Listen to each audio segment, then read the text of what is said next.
है संस्कृताय अहम वर्षा भवतां सर्वेषां हार्दिक स्वागतम एवं अभिनंदनम करोमि। तो मित्रों, आज हम संस्कृत समास प्रश्नोत्तरी का प्रश्न नंबर 195 से लेकर के आपको 245 तक प्रश्न कराएंगे। ठीक है, तो प्रश्न 195 है, परमानंद शब्द में कौन सा समास है? तत्पुरुष, द्वंद्व, कर्मधारय या अवयवी?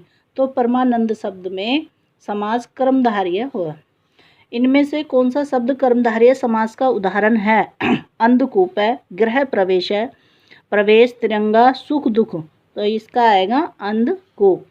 महान च अशो राजा, इससे रूप बनता है। महाराजा है, महद्राजा है, महद्राजा या महाराजा। महान च अशो राजा का महाराजा है, रूप बनता है। महाराज पद में समास है कर्मधारय, तत्पुरुष, बहुब्रीहि या द्विगु। तो इसमें कर्मधारय समास होगा। ठीक है, अब कर्मधारय समास क्या होता है? कर्मधारय समास में प्रथम शब्द या तो द्वितीय शब्द का विशेषण होना चाहिए और या तो द्वितीय शब्द संज्ञा होती है, अथवा दोनों संज्ञा हो किंतु विशेषण स्थानीय हो, अथवा दोनों विशेषण हो जिसमें समय पड़ने पर किसी तीसरे शब्द का संयुक्त विशेषण रहे, उसे कर्मधारय समास कहते हैं। जैसे ये है, कृष्ण सर्प है। कृष्ण सर्प है मतलब कृष्ण काला सांप। जब प्रथम शब्द विशेषण और दूसरा विशेष्य हो तो उस कर्मधारय समास को विशेष्य पूर्व पद कर्मधारय समास कहते हैं। ठीक है, तो फिर देखिए, महान महंतय जना पद होगा। महाजना, महनजना, महान जना या महोजना। तो महंत जना में कौन सा होगा? इसमें महंत जना पद में महाजना। किम सखा में कौन सा समास है? अब देखिए, किम सखा में द्वंद्व, द्विगु, अवयवी या कर्मधारय। तो इसमें कर्मधारय समास होगा। किम शब्द का अर्थ जब खराब, किम छेपे, इसका सूत्र होगा किम छेपे। तो किम शब्द का जो अर्थ जब खराब या बुरा होता है तब इस पद का समास किसी संज्ञा से होकर पूरा कर्मधारय हो जाता है। जैसे अब आपको बताया है इसमें किम सखा। किम सखा मतलब कुत्सित सखा। ठीक है, किम राजा, इत्यर्थ कह समास विग्रह, कुत्सित है राजा, किम राजा, न राजा, कह राजा। तो फिर इसमें कुत्सित राजा, बेकार, खराब। ठीक है ना। फिर देखिए, नील कमलम में कौन सा समास है? नील कमलम में कौन सा समास है? कर्मधारय है, अवयवी है, बहुब्रीहि है या द्वंद्व है? तो इसमें कर्मधारय समास होगा। अभी हमने आपको बताया था कि विशेषणम विशेषेण बहुलम, जब प्रथम शब्द विशेषण हो और दूसरा विशेष्य हो तब उसे कर्मधारय समास को विशेषण पूर्व पद कर्मधारय कहते हैं। इसका सूत्र है विशेषणम विशेषेण बहुलम। ठीक है, फिर देखिए, उपमान पूर्वक पद कर्मधारय समास कर्मधारस्य उदाहरणम भवति। उपमान पूर्वक पद कर्मधारस्य, कृष्ण सर्प है, घन श्याम है, देव ब्राह्मण है, नीलोत्पलम है। तो उपमान पूर्वक पद कर्मधारस्य उदाहरणम घन श्याम है। अब इसमें देखिए, इसका होगा सूत्र होगा उपमानानि सामान्य वचने। उपमानानि सामान्य वचने अर्थात जब किसी वस्तु से उपमा दी जाए तो वह वस्तु जिससे उपमा दी जाती है वह गुण जिसकी उपमा हो मिलकर कर्मधारय समास होंगे और इस समास का नाम उपमान पूर्वक कर्मधारय समास होगा। ठीक है, जैसे आपको भी बताया है, घन श्याम है और चंद्रहाक है, चंद्रहाद है ना, चंद्र आहाद के है। ठीक है, तो इसमें क्या हुआ? इस उदाहरण में किसी वस्तु की मतलब किससे उपमा की गई है? इसमें घन श्याम है, इसमें श्याम की उपमा की गई है। ठीक है ना, बादल की उपमा की गई है ना। इसमें क्या किसकी है? इस बादल से उपमा दी गई है और यह बतलाया गया है कि ये वस्तु ऐसी श्याम है जैसे बादल। ठीक है, घनमिस बादल। तो यहाँ बादल उपमान है और श्याम सामान्य गुण है। उपमान क्या है? घन। ठीक है, घन मीन्स बादल।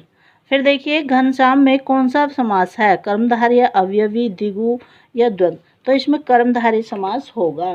कौन सा? उपमान पूर्वक पूर्व पद कर्मधारय, उपमान पूर्व पद कर्मधारय।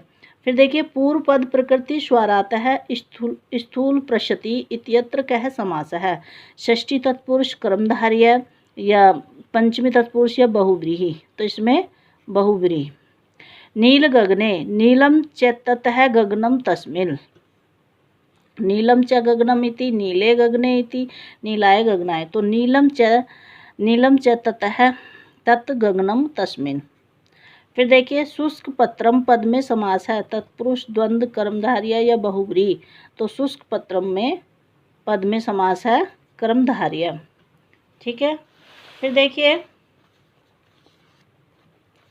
समास में प्रथम शब्द संख्यावाचक हो तो वह समास होगा तत्पुरुष, कर्मधारय, द्विगु या अवयवी?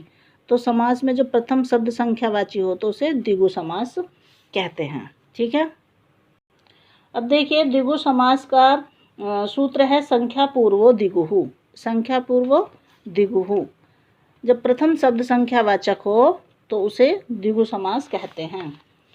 जैसे जब कर्मधारय समास में प्रथम शब्द संख्यावाची हो तो दूसरा कोई संज्ञा तथा उस समास को द्विगु समास कहते हैं। ठीक है, अब द्विगु शब्द में स्वयं प्रथम शब्द द्विसंख्यावाची और दूसरा गु संज्ञा है। ठीक है, फिर देखिए समास में प्रथम शब्द संख्यावाची हो तो वह द्विगु समास होगा जब दूसरा शब्द क्या होगा? अभी आपको बताया था मैंने, संज्ञा। क्या होगा? संज्ञा। फिर देखिए अष्टानाम अध्यानाम समाहारः इत्यस्य समस्त पदम अस्ति अष्टाध्यायम, अष्टाध्यायः, अष्टाध्यायी, अष्टाध्यायः। तो ये अष्टाध्यायी। द्विगु समास क्या है? अव्ययपूर्व, संख्यापूर्व, निपातपूर्व या क्रियापूर्व? तो आपको अभी बताया था संख्यापूर्व। संख्यापूर्व क्या है समास है? तो संख्यापूर्व द्विगु, केवल तत्पुरुष द्विगु या तो द्विगु समास होगा। सह नपुंसकम इत्येन सूत्रेण नपुंसकत्वं भवति अवयवी भावे बहुव्रीहि कर्मधारये समाहार द्विगु समासे। तो समाहार द्विगु समास में क्या होगा? नपुंसकत्वं होगा। ठीक है, अब देखिए इसमें सह नपुंसकत्वं अर्थार्थ इत्येन सूत्र रहना है ना ये, तो ये है सह नपुंसकम अर्थात समाहार में द्विगु और द्वंद्व नपुंसक लिंग में होते हैं। ठीक है, इसमें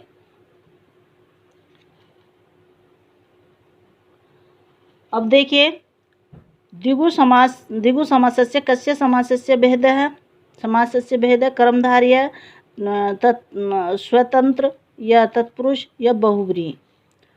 तो द्विगु समासस्य कर्मधारस्य भेदः, कर्मधार का हमने आपको बताया था कि जो एक होता है समानाधिकरण तत्पुरुष समास, समानाधिकरण तत्पुरुष समास का ही भेद होता है द्विगु, कर्मधारय का भेद होता है द्विगु। त्रिलोकी पद में समास का नाम है द्विगु, द्वंद्व, अवयवी, बहुव्रीहि। तो त्रिलोकी में द्विगु समास होगा। ठीक है, फिर देखिए पंचगमम में समास है, पंचगमम में समास है कर्मधारय, अवयवी, द्विगु या द्वंद्व? तो इसमें पंचगमम में द्विगु समास। इसका अर्थ पंचानाम गवाम समाहारः पंचगमम। पंचगमम का विग्रह होगा पंचानाम गोवाम समाहारः, पंचानाम गवाम समाहारः और पंचानाम गवाहा समाहारः, पंचानाम गवेत्राम समाहारः। तो पंचानाम गवाम समाहारः। ठीक है, फिर देखिए पंचगवम का विग्रह वाक्य हो गया पंच गावो धनम यस्य इत्यस्य समस्त पदम अस्ति पंचगवधनम, पंचगोधनम या पंचगवधन है। तो इसका आ जाएगा पंचगवधन है। पंचानाम मूलानाम समाहारः। तो पंचमूलम, पंचमूल, पंचमूला या पंचमूली? तो पंचानाम मूला समाहारः का होगा पंचानाम मूलानाम समाहारः। तो इसका हो जाएगा पंचमूली। क्या हो जाएगा? पंचमूली। कैसे? इसमें एक ये वट, लोक तथा मूल इत्यादि अकारांत शब्दों के साथ समाहार द्विगु समान समास होने पर समस्त पद इकारांत स्त्रीलिंग हो जाता है। कहाँ? एक तो या तो मूल या फिर लोक या वट, इसमें क्या होता है? स्त्रीलिंग होता है। जैसे पंचानाम वटानाम समाहार है, पंचवटी, वट का हो जाएगा, फिर लोक का हो जाएगा, जैसे ये है त्रियालोका नाम समाहार है, त्रिलोकी। ठीक है, तो ये क्या हो जाते हैं? इकारांत स्त्रीलिंग में हो जाते हैं। ठीक है, परंतु पात्र, भुवन, युग इत्यादि में अंत होने वाले द्विगु समास नहीं। ठीक है, जैसे ये है अकारांतो उत्तर पदो द्विगु स्त्रियामिष्ट है, पात्रांतस्य न। ठीक है, ये जो अकारांत होते हैं वो द्विगु में स्त्रीलिंग में हो जाते हैं।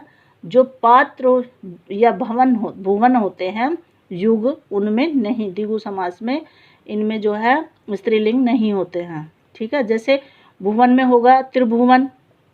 ठीक है, उसका त्रिभुवनी नहीं होगा, त्रिभुवन होगा। त्रिया नाम भुवना नाम समाहार है त्रिभुवन। और युग में चतुरा नाम, जैसे ये है चतुर्युगम, चतुरा नाम योगा नाम समाहार है, तो इसमें चतुर्युगम होगा।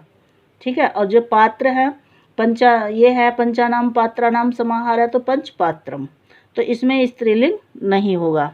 ठीक है, फिर देखिए पंचवटी में समास है, अभी हमने आपको बताया था अव्यवी द्विगु या द्वंद्व बहु, तो पंचवटी, तो वट है इसमें, इसका वटी हो जाएगा द्विगु समास में। ठीक है, क्योंकि ये अकारांतो उत्तर पदो द्विगु स्त्रियामिष्ट है, इसका सूत्र है अकारांतो उत्तर पदो द्विगु स्त्रियामिष्ट है। ठीक है, अगले क्वेश्चन तो द्विगु समास का उदाहरण है द्वित्रा, उपकूलम, पादीपदम, पानीपदम या पंचवटी, तो द्विगु समास का पंचवटी। त्रिभुवनम इत्यत्र क्या है समास है? तत्पुरुष है, द्विगु है, द्वंद्व या बहुब्री, तो ये भी द्विगु समास है। फिर देखिए द्विगु समास का उदाहरण है राजा, रानी, पीताम्बर, त्रिभुवन, भूदेव, तो त्रिभुवन होगा। नवानाम रात्रि नाम समाहार है, समस्त पदम अस्ति, नवरात्र, नवरात्रि, नवरात्रम, तो ये नवरात्रम हो जाएगा। पंचानाम पात्रानाम समाहार है, तो पंचपात्र, पंचपात्री, पंचपात्राणी या पंचपात्रम, तो पंचपात्रम हो जाएगा। ठीक है, इसमें हमने आपको बताया था सह नपुंसकम अर्थात समाहार में द्विगु और द्वंद्व नपुंसकलिंग में होते हैं। ठीक है, फिर है सप्तर्षय है समास विधायकम सूत्रम किम, विशेषणम विशेषेण बहुलम, दिक् संख्ये ज्ञान, संज्ञाम चार्थे द्वंद्व, दिंग नायांतराले, तो यह आएगा दिक् संख्ये संज्ञाम। त्रिमेनी पद में कौन सा समास है? द्वंद्व समास, अव्यवी, तत्पुरुष, द्विगु, तो त्रिमेनी में भी द्विगु समास होगा। निम्नलिखित वर्गों में किस वर्ग में समास का उदाहरण अशुद्ध है? देखिए अवयवी भाव का है यथा क्रमम उपगंगम, सही है। द्विगु समास में पंचगंगम द्वियमनम, तत्पुरुष में ग्रामगत है, सुख प्राप्त है, और द्वंद्व में रामकृष्णम पितरौ, तो द्वंद्व का भी सही है और तत्पुरुष का ग्रामगत है, सुख प्राप्त है, सही है। लेकिन द्विगु का जो पंचगंगम और द्वियमनम सही नहीं है, क्योंकि ये नदीभिश्च सूत्र से अवयवी भाव समास में होते हैं, द्विगु समास में नहीं होते हैं, तो इसका अशुद्ध पूछ रहे हैं तो यही होगा। ठीक है, बहुब्रीहि समास में कौन पद प्रधान होता है? पूर्व पद प्रधान, उत्तर पद प्रधान, उभय पद प्रधान या अन्य पद। अब हमारी बारी आ गई बहुब्रीहि समास की। ठीक है, तो इसमें अन्य पद प्रधान होता है। ठीक है, अन्य पद की प्रधानता वाला समास होता है द्विगु, द्वंद्व, अवयवी या बहुब्रीहि, तो ये बहुब्रीहि समास होता है। फिर देखिए प्राप्तोदकः में समास है इतरेतर, द्वंद्व, बहुब्रीहि या अवयवी या अलुक तत्पुरुष, तो प्राप्तोदकः में बहुब्रीहि समास है। तो मित्रों आगे जो कुछ प्रश्न हैं, मैंने बोला था 245 तक कराएंगे, लेकिन वीडियो थोड़ी सी और बड़ी हो जाएगी, इसलिए ये नहीं हो पाएगा। ये हमने 232 तक कराए हैं। अगली वीडियो में कल फिर हम आपको 233 से आगे कराएंगे। तो मित्रों आपको ये वीडियो कैसी लगी? अगर अच्छी लगी है तो प्लीज़ लाइक करिए और न्यू है तो सब्सक्राइब करिए। आपको इसी तरीके की वीडियो डेली मिलेगी, रोज़ाना समास समास की अब वीडियो हमारी चल रही है, समास प्रकरण, और इसी के साथ मैं विदा लेना चाहती हूँ। नमः संस्कृताय। धन्यवाद।